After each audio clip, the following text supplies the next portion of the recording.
자, 어느 날 밤 갑자기 한 사람이 예수님을 찾아왔습니다. 그의 이름은 니고데모,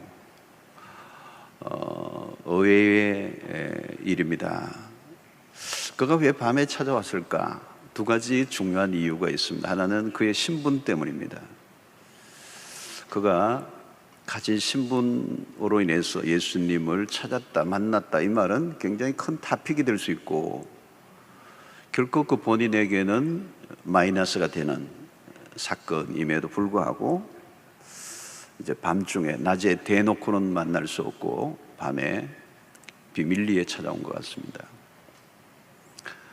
두 번째, 그가 이 밤에 찾아온 이유는 그럼에도 불구하고, 또 신분이 노출되었을 때 자신에게 불이익이 찾아올 수도 있음에도 불구하고 그 영혼의 목마름이 너무 깊었기 때문에 밤이라도 찾아올 수밖에 없었습니다. 자, 외형적으로 보면 예수를 찾아올 이유는 전혀 없어 보입니다. 그런 모든 것을 갖춘 사람이기 때문입니다. 그런 바리새인일입니다. 바리새인이라는 말은 종교적 열심이 타의 추종을 불허하는 사람입니다.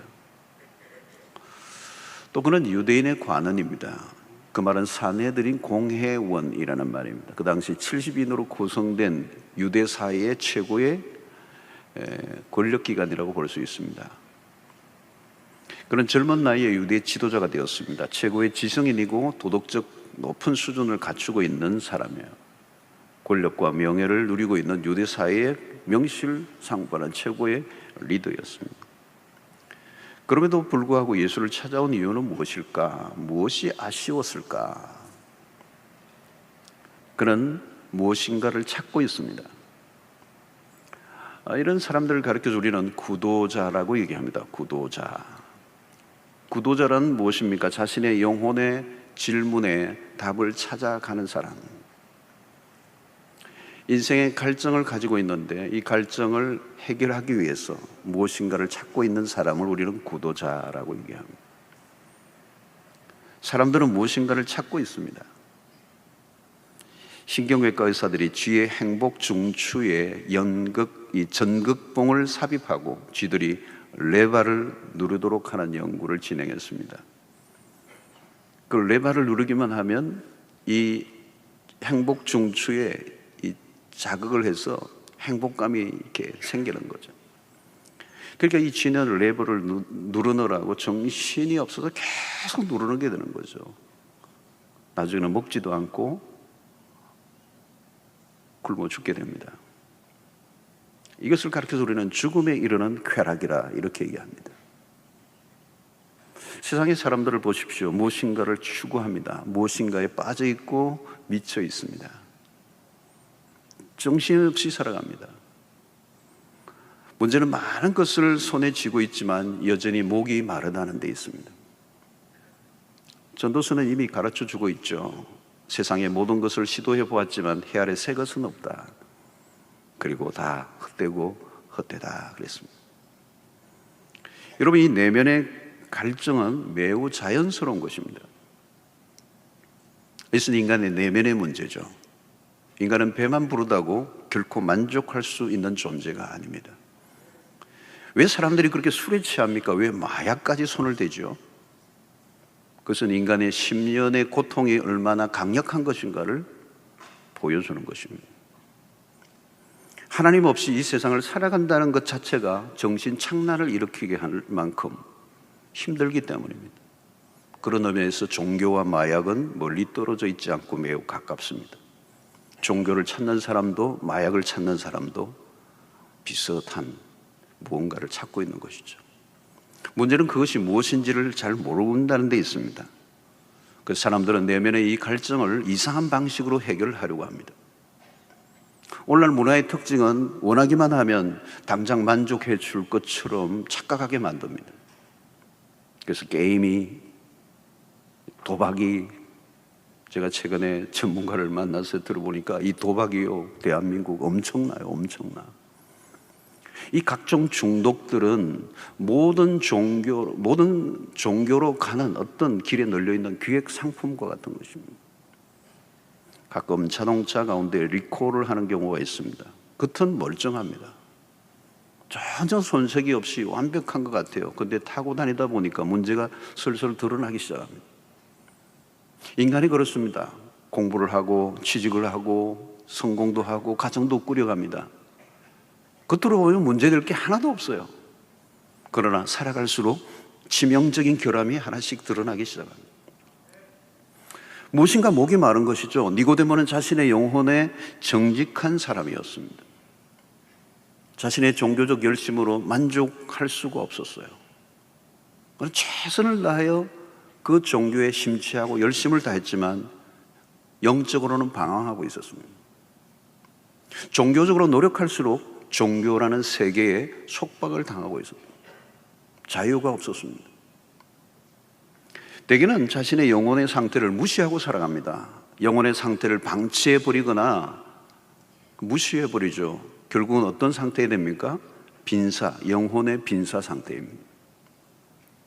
니고데모는 아마 몸부림을 쳤던 것 같아요. 이 밤중에 예수를 찾아온 것은 일종의 영혼의 몸부림. 참 중요한 대목입니다. 구원 사건은 철저한 자기 절망에서 시작됩니다. 나는 지금 만족스럽지 않다라고 하는 이 솔직한 인정으로부터 시작이 되는 것이죠.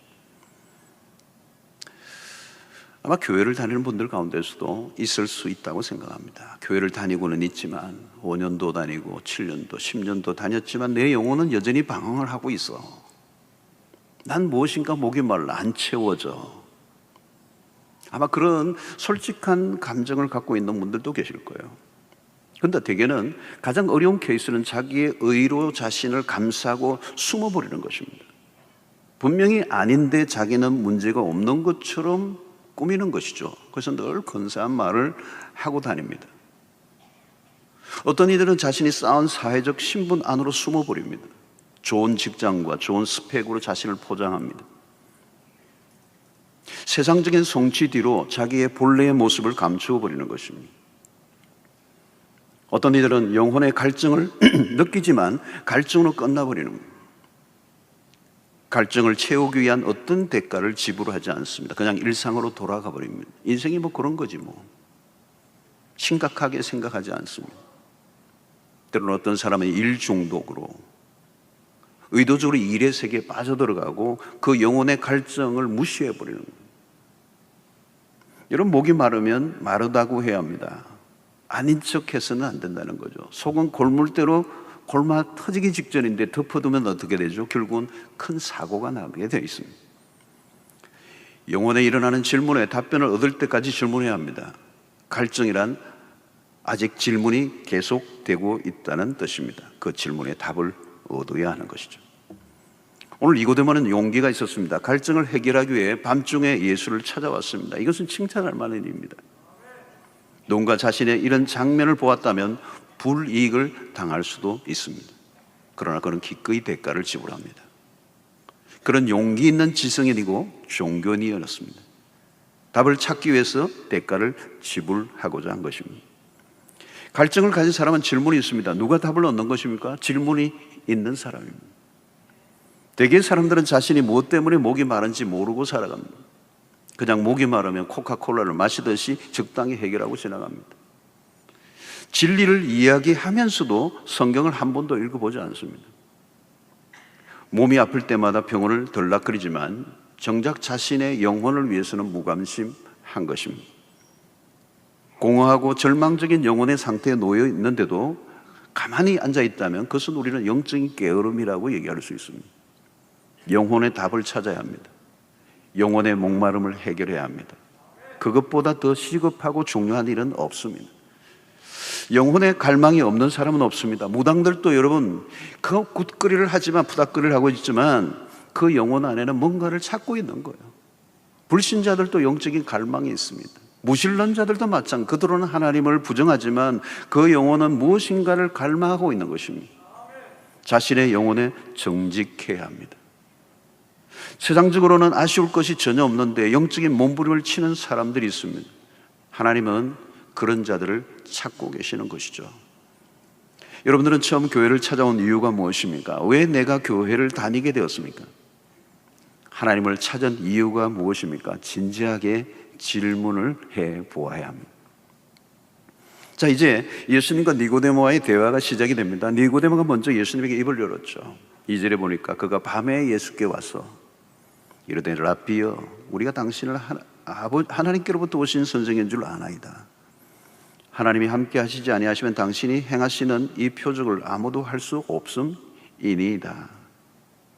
그러나 예수님의 표적을 보고 뭔가를 아주 큰 충격과 도전을 받았던 것 같아요. 그러나 주님은 이 니고데모의 말에 이어서 그의 말에 반응한 게 아니라 전혀 다른 말씀을 하십니다. 3절입니다. 예수께서 대답하여 이르시되 진실로 진실로 내게 이르노니 사람이 거듭나지 아니하면 하나님의 나라를 볼 수 없느니라. 예수님은 단도직입적으로 거듭나야 한다 이렇게 말씀하셨어요. 이런 거듭남이라는 주제를 언급하시는데 니고데모는 엉뚱한 답을 해요. 4절에 니고데모가 이르되 사람이 늙으면 어떻게 날 수 있사옵나이까? 두 번째 모태에 들어갔다가 날 수 있습니까? 어머니 뱃속에 다시 들어가야 됩니까? 문자적으로 이해했죠. 다시 태어난다는 이 말을 문자적으로 다시 영적인 눈이 아직 열려 있지 않기 때문에 주님의 말씀을 전혀 이해 못하고 있습니다. 예수님이 다시 얘기하십니다. 5절에 예수께서 대답하시되 진실로 진실로 내게 이르노니 사람이 물과 성령으로 나지 아니하면 하나님의 나라에 들어갈 수 없느니라. 니고데모가 무슨 얘기인지 지금 예수님이 하시는 말씀이 전혀 와닿지 않는 거예요. 주님이 6절에 이렇게 얘기하십니다. 육으로 난 것은 육이요 영으로 난 것은 영이니. 영과 육의 세계가 얼마나 다른가를 얘기하십니다. 육으로는 영을 낳을 수 없다 이 얘기를 하신 겁니다. 주님의 말씀은 명확합니다. 육은 육이고 영은 영이다. 영과 육은 코드가 전혀 다른 것입니다. 비슷한 길이 아니에요. 어디선가 만나게 되는 길이 아니라 차원이 다른 거죠. 삶의 방향과 목표가 달라요. 마치 기찻길의 선로와 같습니다. 두 선로 사이의 거리는 짧지만 맞추칠 수 없는 평행선과 같습니다. 세상의 사람들은 영의 일을 알지 못합니다. 영적 체험을 한 사람에게는 그 영의 일이 친숙한 것이지만 그 세계를 모르는 사람에게는 같이 있는 가족이라도 아득한 얘기입니다. 무슨 얘기를 하는지 오랫동안 같이 부부로 살아도 영적으로 다르기 때문에 통하지 않는 거죠. 그래서 우리가 그런 얘기해요. 영이 안 통하면 영 안 통한다. 답답해요. 답답해요. 동문서답을 하는 거죠. 동상이몽을 하는 것입니다. 육으로 난 것은 육이요 성령으로 난 것은 영입니다. 여기에서 육이란 어떤 것입니까? 죄의 본성의 지배 아래 살고 있는 인간을 두고 하는 말입니다. 다시 말하면 영적인 기능이 작동하지 않음이에요. 영적인 영이 있긴 한데 퇴화될 대로 퇴화된 상태의 영, 그러니까 거의 작동이 안 되는 것과 마찬가지의 영이 남아 있는 거예요. 이 영은 상대적으로 죄악의 지배를 받고 있다는 거예요. 죄성의 본성을 따라 살아가는데 굉장히 익숙해져 있다는 거예요. 그래서 이 육은 영으로부터 멀리 도망을 친 하나님과 등지고 있다는 거예요. 하나님을 의지적으로 거부하고 있다는 것입니다. 그러므로 이 육에는 선한 것이 하나도 없다.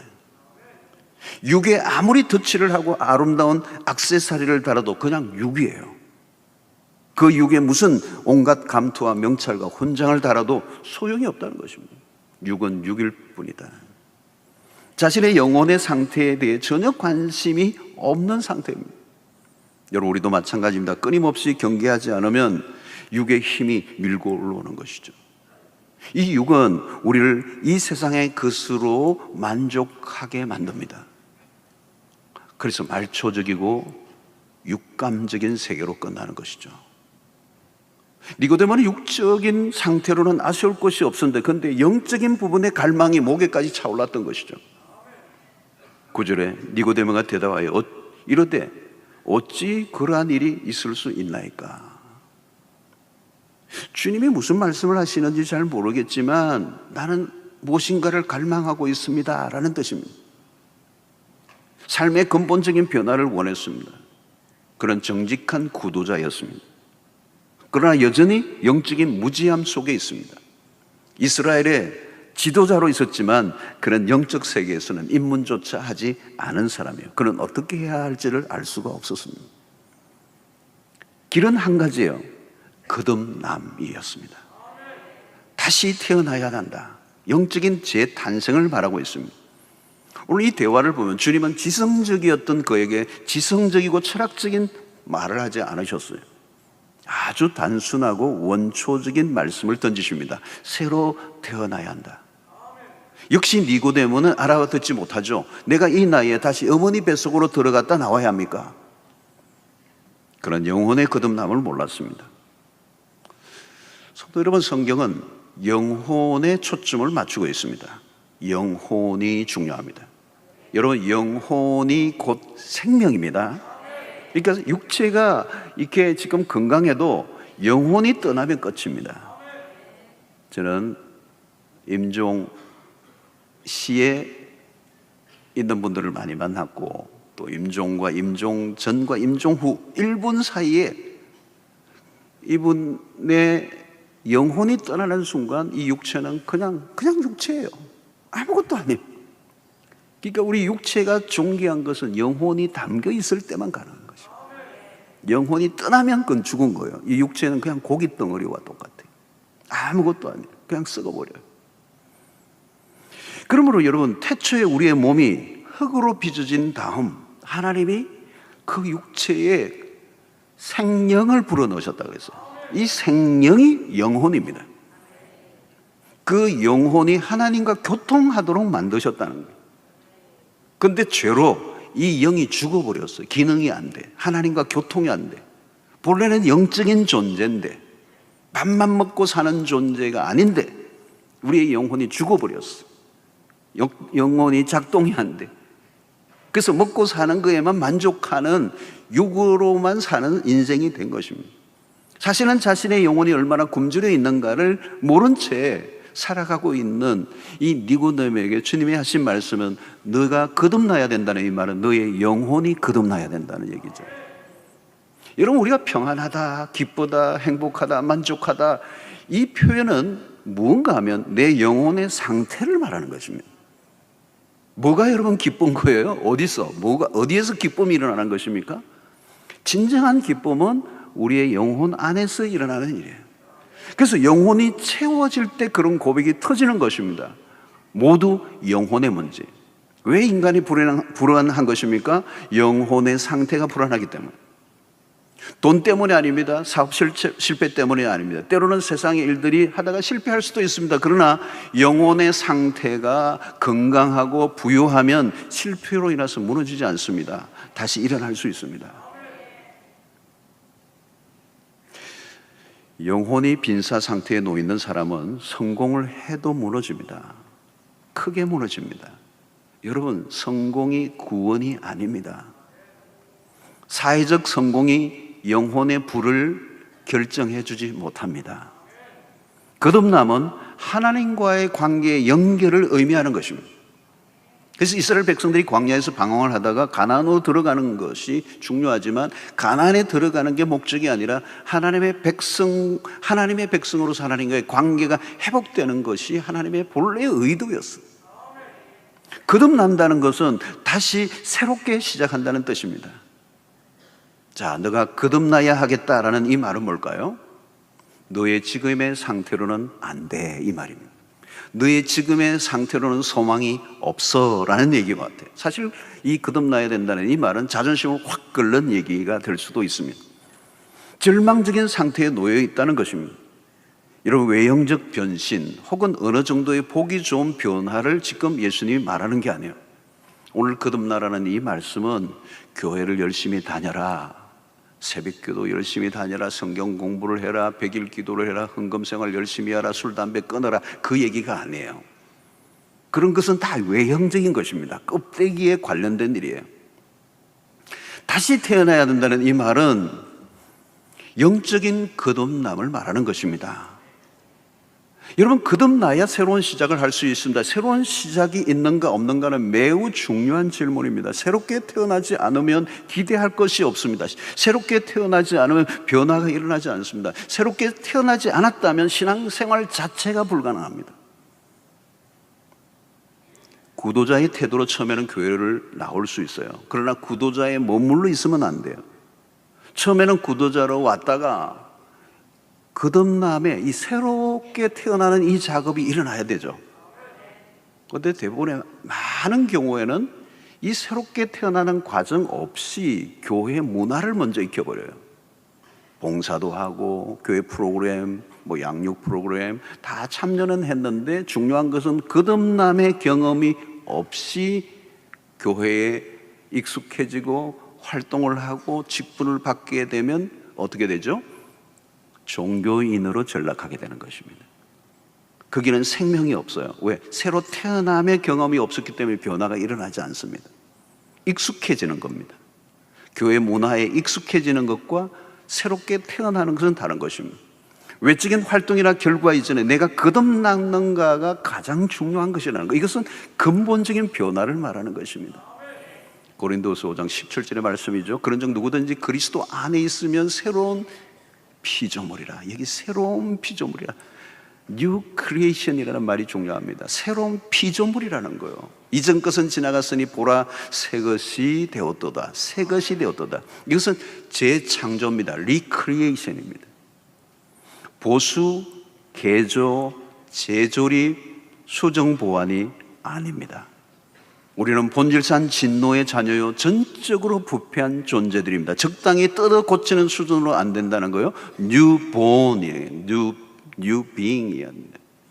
존재론적인 변화예요. 그래서 영어로 하면 change가 아니라 transformation이라고 합니다. 가짜 변화가 많은 거죠. 근본적인 변화가 일어나지 않으면 다 가짜 변화예요. 오늘날 교회 안에 가장 중요한 주제일 수 있습니다. 새로 태어나지 않은 사람은 그리스도인이 아닙니다. 교인은 누구나 될 수 있습니다. 등록카드만 쓰면 교인은 됩니다. 그러나 교인 자격을 얻었다고 새롭게 태어난 것은 아닙니다. 다시 태어나야 그리스도인이 되는 겁니다. 거듭남이 없으면 출발이 안 된 것입니다. 오늘날 교회는 중생 혹은 거듭남에 대해서 별 언급을 많이 하지 않았어요. 그래서 교회 안에 난 크리스찬이 생각보다 많습니다. 교회를 오래 다니면 직분 받을 수 있습니다. 그러나 그리스도인이 아닐 수 있습니다. 가룟유다는 예수님의 제자였습니다. 그는 거듭남의 경험이 없어요. 회심이 없었습니다. 탕자가 아버지 집으로 돌아가는 것만으로 회심이라고 볼 수 없어요. 아버지와의 관계 회복이 회심의 본질입니다. 오늘날 교회의 위기를 세속화라고 합니다. 무엇이 세속화입니까? 거듭남의 경험이 없는 사람들이 교회 안에 많아질 때 교회는 자동적으로 세속화돼요. 세속화가 아니라 세상이 되는 것입니다. 거듭나지 않은 사람들이 예배당에 아무리 모여도 전혀 하나님에게는 의미가 없는 일입니다. 아무리 인간적으로 노력을 해도 온전한 교회를 이룰 수가 없는 것입니다. 하나님과 전혀 상관없는 곳이 될 뿐이라는 것입니다. 여러분 가운데 거듭남의 경험이 있는가 없는가를 확인하시고, 만약에 내가 이 거듭남, 다시 태어남, 영적으로 중생의 경험이 없었다고 생각이 되는 분들은 사랑방 목자님들이나 또 교회 신앙생활을 제대로 하고 있는 분이나 아니면 교육자들을 만나셔서 진지하게 구원의 문제에 대해서 신앙 상담을 받으셔야 돼요. 그래서 그 문제를 해결해야 됩니다. 거듭나지 아니하면 하나님의 나라를 볼 수 없느니라. 스타트 포인트입니다. 신앙의 출발, 거듭나야 한다는 거죠. 새로운 생명이 내 안에 들어와야 된다는 거예요. 죽은 영이 아니라 예수의 영이 우리 안에 들어와야 한다. 그저 이전의 상태에서 약간 변화된 상태를 말하고 있지 않다는 거예요. 이건 너무도 중요한 것입니다. 오늘날 이 부분에서 문제가 많습니다. 신앙생활을 하긴 하는데 무엇인가 석연치 않은 출발이 많아요. 어떻게 신앙생활을 가지게 됐는지, 신앙을 가지게 됐는지, 어떻게 예수를 믿게 됐는지, 여기에 분명히 답을 해야 합니다. 거듭나는 것은 영적 세계의 눈뜸을 의미합니다. 내가 얼마나 봉사를 많이 했는가, 무엇을 할 것인가, 내가 어떻게 능력 있는 삶을 살 것인가를 묻고 있는 것이 아닙니다. 출발 지점을 잘 짚고 넘어가지 않으면 넥스트로 넘어갈 수가 없어요. 거듭나기 전까지는 영적 세계에 관한 어둠에 빠져 있는 것입니다.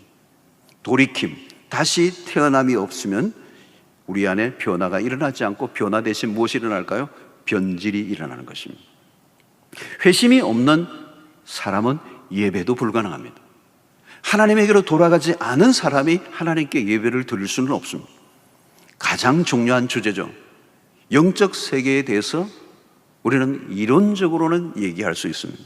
교회를 어느 정도 다니다 보면 많은 얘기들을 할 수 있지만 영적인 지식과 영적인 깨달음은 다른 것입니다. 성경에 대한 얘기를 하지만 그 성경을 영적으로 깨달았는가? 귀로 주워 들은 이야기를 조합하면 리메이크는 할 수 있지만 리보는 아닌 것입니다. 영적인 거듭남은 다른 것입니다. 이것은 성령의 역사로만 가능한 것입니다. 인간의 노력으로는 안 돼요. 여러분, 성령이 역사할 때 우리 안에 거듭남의 역사가 일어날 때 어떤 증상이 일어나는가? 보는 눈이 달라지는 것입니다. 신기한 현상이 일어납니다. 어제 보던 것이 오늘 다르게 보이는 것입니다. 모든 것이 새롭게 보이기 시작합니다. 내적인 변화가 일어납니다. 그리고 관심의 변화가 일어나는데요, 전에 좋아하던 것들이 싫어지고 싫어하던 것들이 좋아지는 이상한 변화가 일어납니다. 특별히 죄에 대한 태도가 현격하게 달라지게 됩니다. 죄에 대한 인식, 죄를 죄로 인식하게 되는 것입니다. 이것은 놀라운 것입니다. 이제는 그렇지 않습니다. 죄에 대한 기준 자체가 없었고 죄의 의식 자체가 매우 낮았습니다. 죄에 찌들려 살아가고 있으면서도 불구하고 죄를 부정합니다. 우리는 이전에 죄를 끊임없이 짓고 있으면서도 그 죄를 합리화하고 정당화하고 포장하고 미화하며 살았습니다. 지금 막 거짓말을 계속하면서 나는 거짓말 한 적 없다고 그러고요, 나같이 착한 사람이 없다고 얘기합니다. 죄에 그냥 푹 빠져 살면서도. 여러분, 거듭난 신자는 다릅니다. 그에 대한 변화가 일어나요. 죄에 대한 분별력이 생깁니다. 죄에 대해서 민감해집니다. 무덤덤하게 죄를 지을 수가 없습니다. 이전에는 죄를 누가 지적하면 열이 막 올랐는데 죄인이라는 소리가 듣기가 싫었어요. 막 교회 나오면 계속 죄인. 나는 죄인입니다. 그러니까 어떤 분은 영어로 저 사람 이름이 제인인가? 제인. 이제는 죄인이라는 말을 들으면 아멘이 나오는 거야. 아멘. 나에게는 선한 것이 없다라고 하는 이 새로운 자기 인식이 일어나는 거예요. 나는 어느 정도 죄인입니다. 아니요, 완전한 구제불능의 죄인입니다. 이런 고백이 나오는 것입니다. 여러분, 거듭남이란 바로 무엇인지를, 이런 터닝 지점이 무엇인지를 알게 되는 것이죠. 내가 어디로부터 돌이켰는가를 분명히 아는 것이 은혜입니다. 심각한 죄인임을 깨닫고 십자가를 붙들게 되는 것이죠. 그래서 주님은 이런 분명한 경험이 우리에게 있는가를 이 아침에 물으십니다. 5절에 다시 한번 보면 예수께서 대답하실 때 진실로 내게 이르는 사람이 물과 성령으로 나지 않으면 하나님의 나라에 들어갈 수 없느니라. 성령의 역사가 필요하다고 말씀하는 것입니다. 여러분, 성령의 역사는 눈에 보이지 않습니다. 그래서 오늘 8절에 바람이 임의로 불매 내가 그 소리는 들어도 어디서 와서 어디로 가는지 알지 못하나니 성령으로 난 사람도 다 그러하니라. 거듭나는 것은 전적으로 성령이 하시는 일인데 신비로운 일입니다. 이것은 그냥 교육으로 거듭나는 것이 아니고 어떤 프로그램에 참여함으로 일어나는 것이 아니고 성령이 역사하실 때 거듭남의 역사가 일어나는 거예요. 제자 훈련 받는다고 변화가 일어나는 건 아니에요. 변화된 사람이 훈련을 받는 것이죠. 가룟 유다를 보십시오. 예수님의 주변에 맴돌았지만 그는 거듭나지 않았습니다. 교회당 건물과 담장 하나 사이로 셀 수 없이 오고 가도 그것으로 사람이 달라지지 않아요. 교회 출석이나 봉사 자체가 거듭남을 개런티하지 않습니다. 교회를 몇 년 다니는가도 중요하지 않습니다. 성령의 체험이 있어야 하는 것입니다. 성령으로 거듭나는 역사를 경험해야 되는 것입니다. 그렇지 않으면 생명 없는 종교인으로 세월만 보내다가 끝이 나는 것입니다. 성령의 사역은 바로 하나님의 편에서 이루시는 일입니다.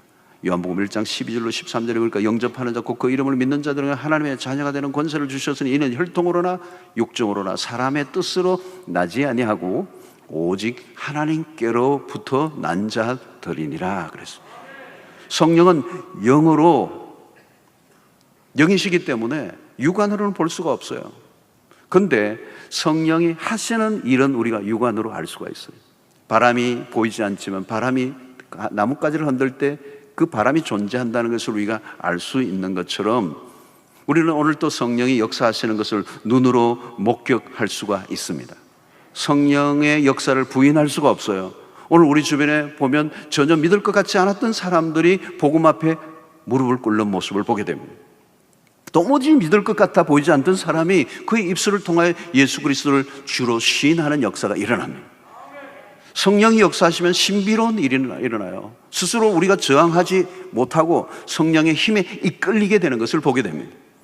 우리가 지난 수요일에도 이 행복 나눔 축제를 하면서 많은 분들이 오셔서 복음을 듣는데 독특한 일들이 일어나요. 이 전도 집회할 때마다 도무지 올 수 없는 분이 왔고 복음에 반응할 줄 몰랐는데 그분이 복음에 반응하고 눈물 콧물을 흘리면서 예수 그리스도 앞에 무릎을 꿇는 역사들이 일어나는 것은 사람이 할 수 있는 일이 아니라 성령이 하시는 일인 줄로 믿습니다.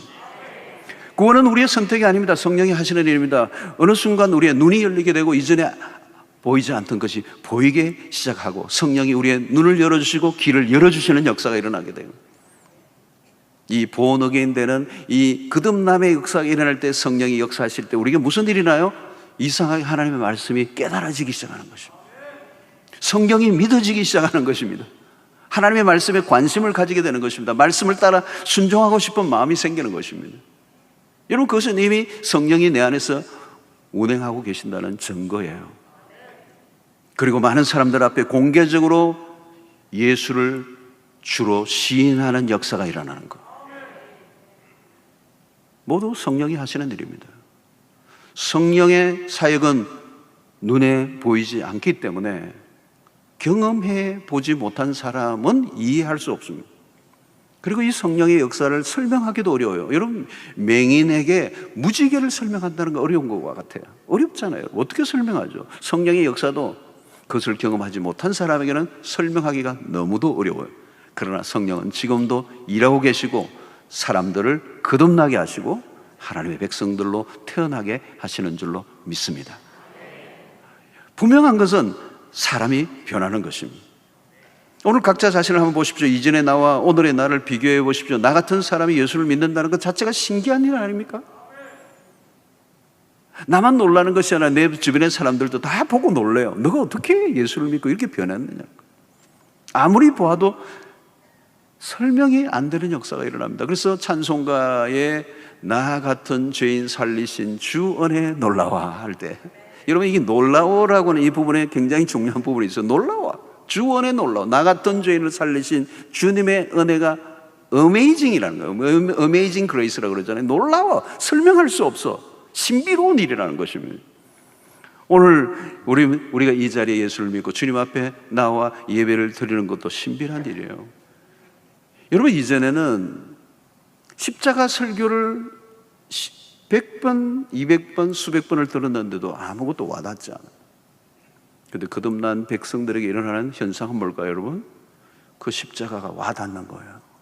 십자가 설교가 왔는데 내 비수를 꽂는 거예요. 내 심장을 꽂는 거예요. 저는 죄인입니다 이렇게 하면 화가 확 났는데 그 죄인이라는 말이, 내가 죄인이라는 말이 그렇게 절절히 와닿는 거예요. 그리고 예수 그리스도의 십자가를 붙들 수밖에 없는 죄인이라는 사실을 깨닫고 하나님 앞에 무릎 꿇는 역사가 일어나게 돼요. 성경을 읽기만 해도 북받쳐 오르는 역사들이 일어나는 거예요. 이것은 이성적 작용으로 할 수 있는 일이 아닌 그 이성적 작용을 훨씬 넘어선 역사가 있기 때문에 그런 일들이 일어나는 것입니다.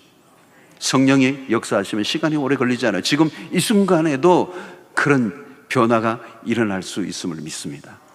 여러분, 불안과 절망과 삶의 방황, 끝없는 갈증은 내가 속해 있어야 할 곳에 속해 있지 않기 때문에 일어나는 일들이에요.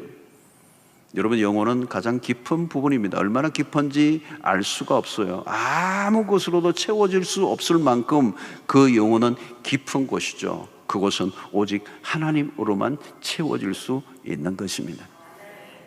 아직도 깊은 갈증에 시달리고 있는 분이 계십니까? 정직하게 반응할 수 있게 되기를 축원합니다. 숨기지 마십시오. 자기의 영혼의 벌거벗음을 부끄러워하지 마시고 정직하게 자신의 상태를 하나님 앞에 고백한다면 하나님은 멀리 계시지 않고 아주 가까이 우리를 만나 주십니다. 오늘 우리의 똑똑함이나 세상적으로 의지하고 있는 것들을 내려놓고 마음의 문을 활짝 열고 우리 주님 앞에 나간다면 주님 우리를 자녀로, 주님의 친구로 삼아 주실 것입니다. 우리 주님은 구원의 놀라운 선물을 손에 닿지 않는 곳에 올려다 놓으시는 분이 아니세요. 비밀 동굴에 숨겨놓지 않고 손만 내밀면 누구든지 그 은혜를, 그 구원의 선물을 받을 수 있도록 하나님이 역사하시는 분인 줄로 믿습니다. 지금은 은혜의 때입니다. 고린도서 6장 2절에 이르시되 내가 은혜 베풀 때에 너에게 듣고 구원의 날에 너를 도왔다 하셨으니 보라 지금은 은혜 받을 만한 때요, 보라 지금은 구원의 날이로다. 저는 이번에 이 행복 나눔 축제 동안에도 일부 때도 이 본당이 완전히 가득 채우면서 얼마나 많은 분들이 이렇게 오셔서 복음을 듣고 반응하고 있다는 이 이야기는 바로 오늘 이 말씀이에요. 지금은 은혜 받을 만한 때요, 비로소 지금은 구원의 날이로다. 이 구원의 역사가 이루어지는 것을 눈으로 보았습니다. 누구라도 그 은혜를 체험할 수 있습니다. 나는 영에 속한 사람인가? 그렇다면 그 안에서 깊은 확신 속에 살고 있는가? 그리고 영에 속한 자로서 마땅한 삶을 증명하고 있는가? 영에 속한 사람이면서도 아직도 이전의 삶을 그리워하고 있습니까? 과거의 삶에 향수가 남아 있습니까? 나는 더 이상 그리스도 외에는 다른 것이 필요하지 않다고 소리를 칠 수 있는가 하는 것입니다. 우리는 분명히 돌아선 자답게 살아가야 합니다. 예수를 믿는 순간 이미 우리는 새로운 피조물이 되었습니다. 옛 삶으로 돌아갈 수가 없습니다. 그를 깨친 사람이 그를 모른다고 얘기할 수가 없는 것처럼 이미 예수의 영이 우리 안에 들어오셔서 우리는 거듭났고 우리는 새로운 출발을 했습니다. 물론 구원은, 이 거듭남은 구원의 첫 단계입니다. 아직 어린 아이의 단계죠. 여전히 이전의 삶의 방식과 죄에 길들여져 있는 성향이 남아있긴 합니다. 그렇기 때문에 거듭난 그리스도인은 이제 그리스도 안에서 계속 자라가야 합니다. 거듭남은 출발입니다. 거듭남의 사건은 반드시 있어야 합니다. 교회를 몇 년 다녔는가가 아니라 다시 태어났는가를 물어야 합니다. 성령으로 인하여 내가 다시 태어났는가, 거듭났는가, 본 어게인 되었는가를 확인해야 합니다. 본 어게인 됐다면 그리스도의 생명이 우리 안에 이미 들어오셨고 그 생명이 우리를 영적으로 자라가게 하실 줄로 믿습니다. 빌립보서 1장 6절에 보니까 너희 안에서 착한 일을 시작하신 이가 그리스도 예수의 날까지 이루실 줄을 우리는 확신하노라. 우리 안에서 시작하신 분이 그리스도이시기 때문에 예수의 날까지 반드시 우리 안에 계신 주님께서 우리의 모든 속사람을 변화시키시고 영화로운 단계로 이르게 하실 줄로 믿습니다. 나는 거듭난 신자인가? 나는 거듭남의 사건을 분명히 경험했는가를 물으시고, 만약에 그것이 없다면 우리는 가까이 있는 믿음의 지체들에게 시간을 끌지 않고 여러분들 질문하시고 답을 얻으시고 중생의 경험이 있는 신자로서 새로운 출발이 있게 되기를 축원합니다. 중생한 신자라면 이제 그리스도 안에서 자라가는 기쁨을 경험하시고 우리의 영적인 공동체 안에서 날마다 여러분들의 신앙이 어린아이에서 영적인 아비로 자라가는 이 거룩한 이 영적 순례의 승리자가 되시기를 주의 이름으로 축원합니다. 하나님 아버지, 오늘 또 우리에게 주신 말씀을 통하여 오늘 우리의 위치를 다시 한번 확인하기를 원합니다. 우리의 영혼의 깊은 갈망을, 그 갈망에 대한 확실한 답을 얻기 위하여 힘쓰는 저희들 되게 하여 주시옵시고, 하나님의 말씀을 통하여 성령을 통하여 우리가 다시 한번 새롭게 거듭나는 역사가 일어나게 하여 주시옵시고, 그리스도 안에 장성한 분량에 자라가는 하나님의 사람들 되게 하여 주시옵소서. 나는 거듭났는가, 나는 자라가고 있는가를 확인하는 우리의 믿음의 모든 지체들 되게 하여 주시옵소서. 그래서 우리의 영혼의 갈증이 완전히 그리스도로 인하여 회복되고 채워지는 역사가 일어나게 하여 주시옵소서. 예수님의 이름으로 기도하옵나이다. 아멘.